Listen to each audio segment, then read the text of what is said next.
Ralf, first question. Give us a background of what NDR does.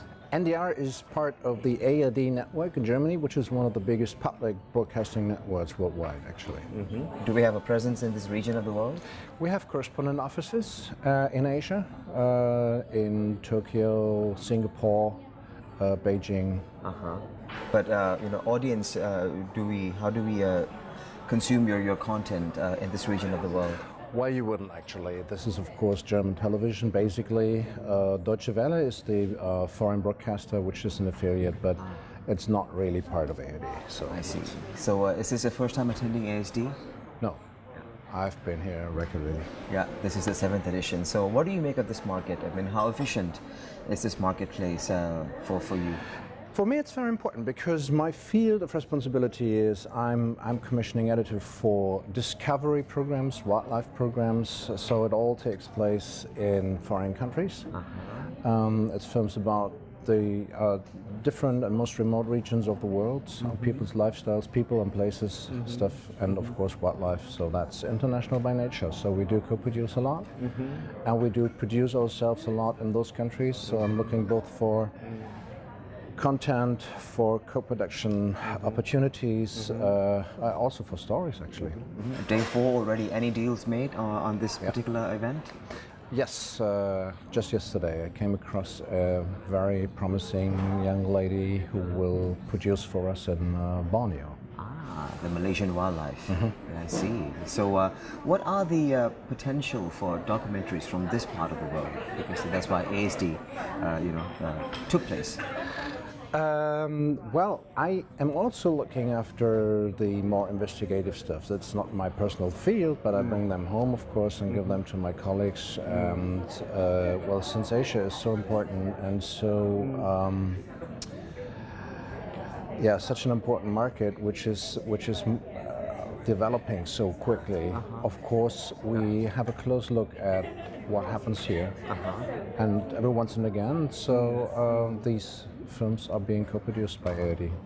Some of the comments that we heard from all the series of interviews are issues concerning the global standard, or the storytelling, or the way it's produced is not really on par with international market. Is that your concern as well? That is always an issue, but not necessarily because Asian productions will not be pairing international standards. There's no such thing as an international standard, actually. So if you compare French and German productions, and we are neighboring countries, and we are both Central European countries, we have not different standards, but we have different attitudes towards storytelling. If you compare German and Dutch productions, you will find differences. So that is always a very challenging issue to find a way of storytelling that suits both countries. Because I mean, that's also one of the concerns when you talk about co-production, right? I mean, so that's why I'm asking. So, what makes it a success then? Co-production, if it were to happen. What makes it a success is the originality of the story that we wouldn't find from Germany if it is a story that takes place in Thailand, for instance. Take The Doctor. That's a good example. That's not my field, that's not in the discovery program, it's in investigative stuff. But that's a brilliant original story that you would never find from Germany. So that's one thing. The second thing that makes co-production a success, necessary for us is, of course, money. So different sources throw in money, and the only way to finance it in the end. There's charm in each story, but what makes it universal? Because this is one of the issues that we are tackling as well. As a local producers, as a content provider, and entering the global market. There's a simple answer to that. The universal thing is always the human touch. People are always interested in other people, and when you really manage to get close to your protagonist, you get to learn a little bit about his or her concerns and challenges, daily life, hopes and fears. Then you're there. Human interest is universal. Back to ASD as a marketplace for documentaries, we talk about the elements of the market. Are you satisfied, with the number of buyers, sellers, and the venue, the host country? The venue is great, couldn't be better. I love it. I didn't leave it actually for 4 days. I was hoping to see a little bit of Bangkok, but I didn't so far. I might be tomorrow, but yeah, you're here stuck in this hotel complex for 4 days, but that's the name of the game. That's clear. And the other elements, buyers, sellers, and then products. The elements are good.